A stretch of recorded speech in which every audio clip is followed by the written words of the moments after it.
معزز علماء ملت اسلامیہ،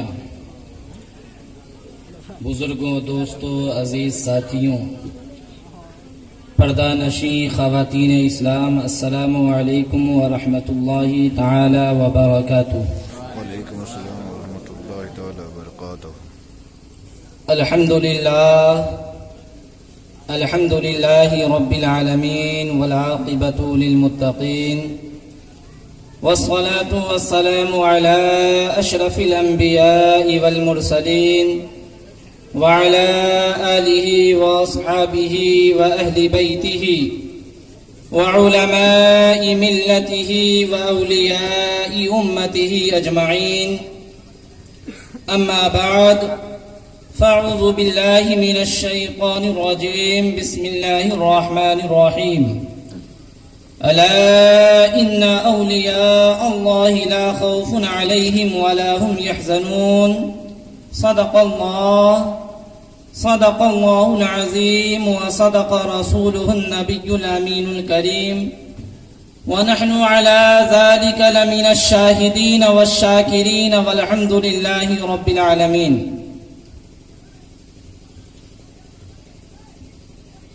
تمام تعریفیں اس اللہ جل مجدہ الکریم کی ذات بابرکات کے لیے ہیں، جو خالق کائنات بھی ہے اور مالک شش جہات بھی ہے۔ کیا بات۔ اللہ کی حمد و ثنا کے بعد حضور نبی اکرم شفیع امم، رسول محتشم نبی مکرم، اللہ کے پیارے امت کے سہارے، رب کے محبوب دانائے غیوب، فخر عرب و عجم، والی کون و مکان، سیاح لامکان، سید انس و جاں، سرنشین محو شاں، ماہ خوباں، شہنشاہ حسینہ، تتمہ دوراں، جلوہ صبح ازل، نور ذات لم یزل، باعث تکوین عالم، فخر آدم و بنی آدم، نیر بطحہ، صاحب علم نشرح، معصوم آمنہ، حضرت محمد مصطفیٰ صلی اللہ علیہ وآلہ وسلم کی بارگاہ ناز میں اپنی محبتوں کا نیاز پیش کریں اور پڑھیں بآواز بلند، اللہم صلی علی سیدنا و شفیعنا و حبیبنا و نبینا و مولانا محمد وبارک وسلم، صلاۃ و سلام علیک یا رسول اللہ صلی اللہ تعالی علیہ وسلم۔ عزیزان ملت اسلامیہ، آپ لوگوں نے اپنے اس مبارک محفل کو جن شخصیات کے نام منسوب کیا ہے، یعنی اولیاء کرام کے نام جو منسوب کیا ہے، تو میں نے اس جلسے کے پوسٹر کو پڑھنے کے بعد یہ دل میں ارادہ کیا کہ میں بھی انشاءاللہ تبارک و تعالی اولیاء کرام کون ہوتے ہیں، اولیاء کرام کون ہوتے ہیں، ان کا مقام و مرتبہ کیا ہے، ان کی شان کیا ہے، قرآن و حدیث کے مطابق اسے بتانے کی کوشش کروں گا۔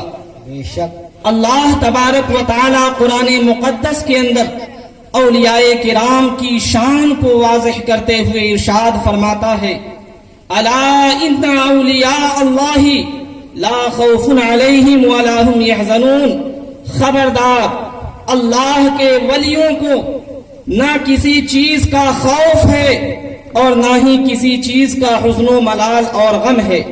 ولی کون ہوتے ہیں؟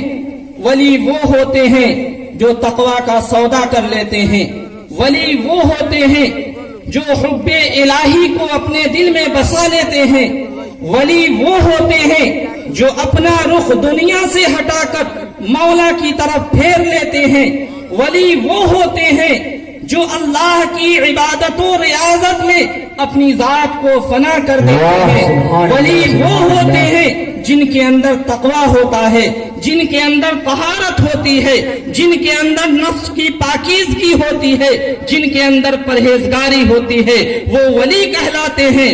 اور ایسے لوگوں کے بارے میں قرآن مقدس نے ارشاد فرمایا، الا ان اولیاء اللہ لا خوف علیہم ولا هم یحزنون، اللہ کے ولیوں کو نہ کسی چیز کا خوف ہے اور نہ ہی کسی چیز کا حزن و ملال اور غم ہے. بے شک. ولیوں کا مقام کیا ہے، ان کی شان کیا ہے، اسے آقائے کائنات علیہ الصلاۃ والتسلیم نے صحابہ سے بتایا. حدیث پاک یہ ہے کہ آقائے کائنات علیہ الصلاۃ والتسلیم نے صحابہ کی مجلس میں فرمایا کہ اے میرے صحابہ، قیامت کے دن میری امت کے کچھ ایسے لوگ ہوں گے جو قیامت کے دن اللہ کے قرب خاص میں ہوں گے، اور ان کا مقام و مرتبہ اتنا بلند ہوگا کہ ان کے مقام کی رفعت کو دیکھ کر انبیاء بھی رشک کریں گے، شہداء بھی رشک کریں گے. انبیاء کے رشک کرنے کا مطلب کیا ہے؟ انبیاء کے رشک کرنے کا مطلب یہ ہے کہ انبیاء کہیں گے اے مالک و مولا، ہمیں تو یہ مقام و مرتبہ نبوت کی وجہ سے ملا. اے مالک و مولا، شہداء کہیں گے کہ اے مالک و مولا، ہمیں تو یہ مقام و مرتبہ شہادت کی وجہ سے ملا. لیکن یہ کون لوگ ہیں جنہیں تو نے یہ مقام و مرتبہ دیا ہے؟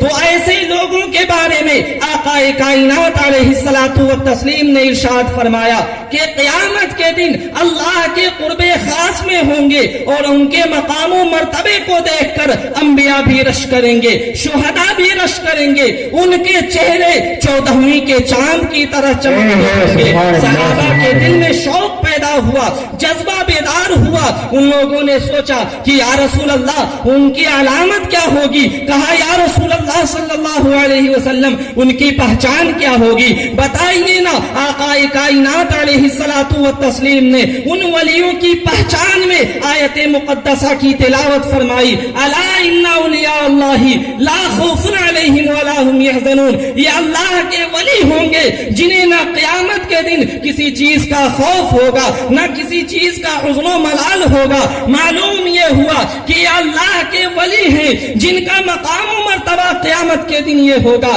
کہ سارا عالم پریشان ہوگا، ساری کائنات پریشان ہوگی، ہر شخص اپنے نامہ اعمال کو لے کر فکر مند ہوگا. لیکن اولیاء کی شان یہ ہوگی کہ انہیں اس قیامت کے دن میں نہ کسی چیز کا خوف ہوگا اور نہ ہی حزن و ملال ہوگا.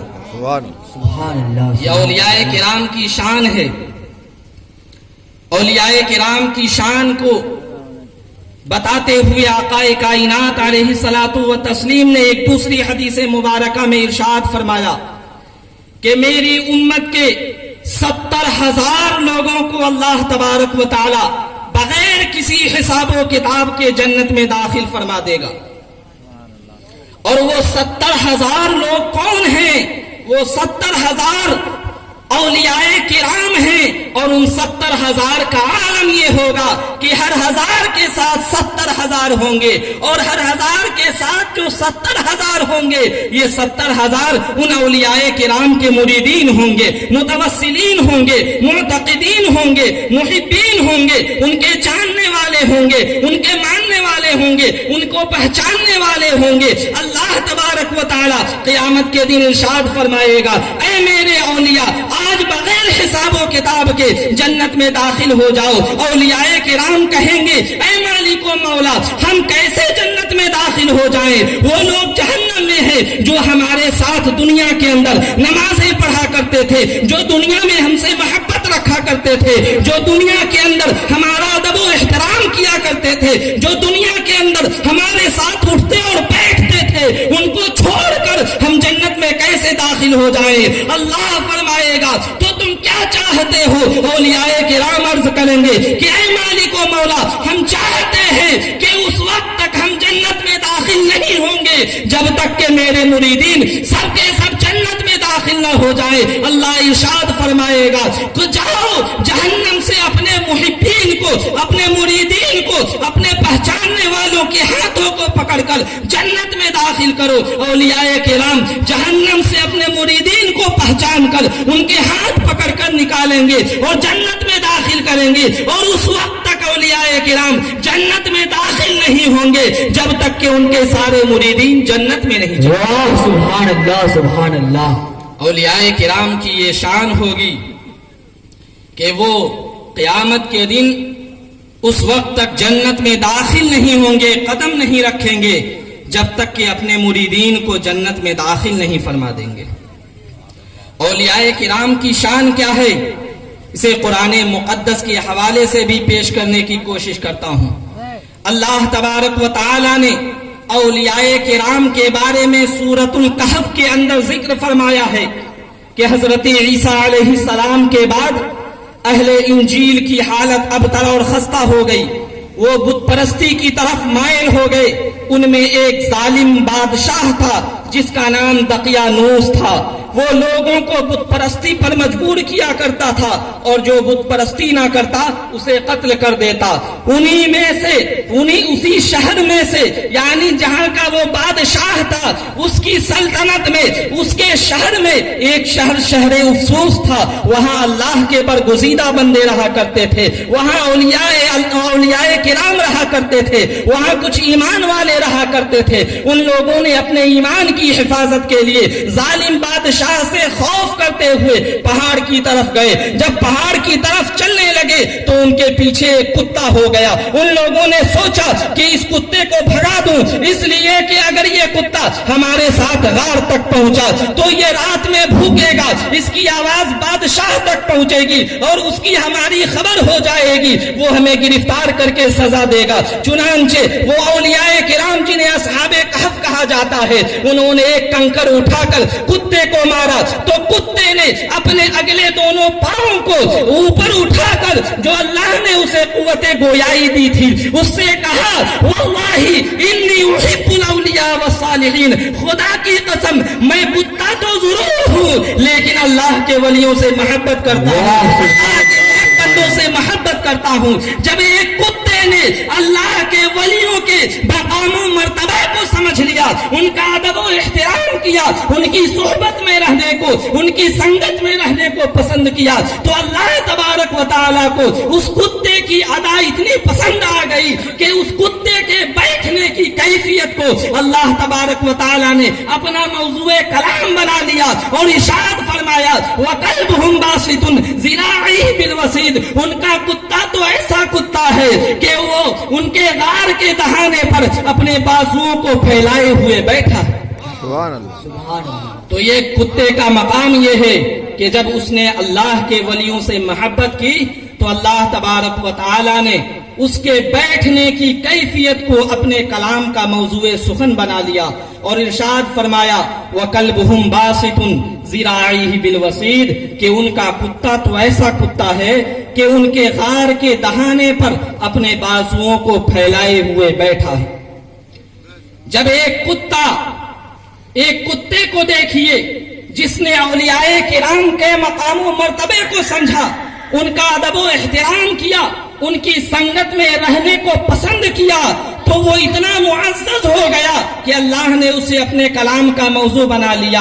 اس سے معلوم یہ ہوتا ہے کہ جو لوگ اولیاء کرام سے محبت کرتے ہیں، جو اولیاء کرام سے عقیدت رکھتے ہیں، جو اولیاء کرام کا ادب و احترام کرتے ہیں، اللہ تبارک و تعالی انہیں پسند فرماتا ہے، اور جو لوگ اولیاء کرام سے محبت نہیں کرتے، ان سے نفرت کرتے ہیں، ان سے عداوت رکھتے ہیں، اللہ کا ایسے لوگوں کے بارے میں ارشاد ہے کہ جو میرے ولیوں سے نفرت رکھے گا، عداوت رکھے گا، دشمنی رکھے گا، میں اس سے اعلان جنگ کرتا ہوں، یعنی میں اس کی دنیا بھی برباد کر دوں گا، میں اس کی آخرت بھی برباد کر دوں گا، اس لیے کہ میں اپنے اولیاء سے اتنی محبت کرتا ہوں، اتنی محبت کرتا ہوں کہ میں ان کے کان بن جاتا ہوں جن سے وہ سنتے ہیں، میں ان کی آنکھیں بن جاتا ہوں جن سے وہ دیکھتے ہیں، میں ان کے ہاتھ بن جاتا ہوں جن سے وہ پکڑتے ہیں، میں ان کے پیر بن جاتا ہوں جن سے وہ چلتے ہیں۔ معلوم یہ ہوا کہ جو اللہ کے ہو جاتے ہیں، ساری کائنات اور ساری خدائی ان کی ہو جاتی ہے۔ اسی لیے تو کسی نے کہا ہے نہ پوچھ ان خرقہ پوشوں کو، ارادت ہو تو دیکھ ان کو، یدے بیضا لیے پھرتے ہیں اپنی آستینوں میں۔ واہ سبحان اللہ سبحان اللہ۔ اولیاء کرام کا یہ مقام و مرتبہ ہے۔ اور جب وہ غار والے اصحاب کہف غار میں پہنچے تو اللہ تبارک و تعالی نے دقیانوس جو ظالم بادشاہ تھا، اس کے ظلم کے خوف سے انہیں 309 سال تک اس غار میں سلایا۔ اور ایسے سلایا. غار کی حالت اور سچویشن یہ تھی کہ غار کی کوئی چھت نہ تھی.